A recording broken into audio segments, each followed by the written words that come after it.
Се уште не е одлучено дали пензиите во септември законски ќе се усогласат според постојниот закон или ќе има ново линеарно зголемување.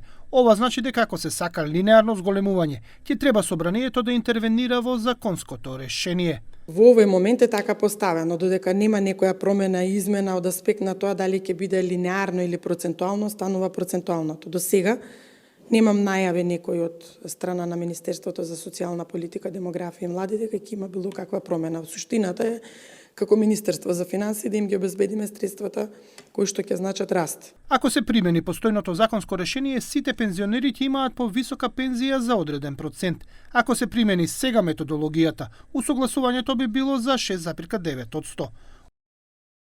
Усогласувањето на старосната пензија се врши според движењето на индексот на трошоците на живот во висина од 50% и порастот на просечно исплатената плата на сите вработени во Македонија во висина од 50%.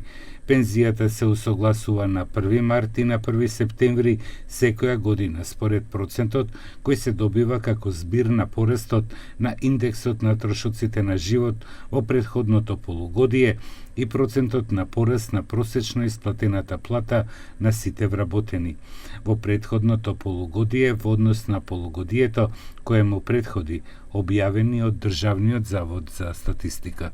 Ова значи дека најниските пензии најмалку ќе добијат, а највисоките најмногу во апсолутен износ. Димитриевска Кочовска појасни дека дополнителната милиарда денари за ПИОМ со ребалансот е бидејќи не се оствариле одредени приходи во изминатиот период. Нова збор за неостварување на проектираните приходи во рамки на пензискиот фонд и потреба од дополнително пренасочување на средства кон нив од страна на буџетот.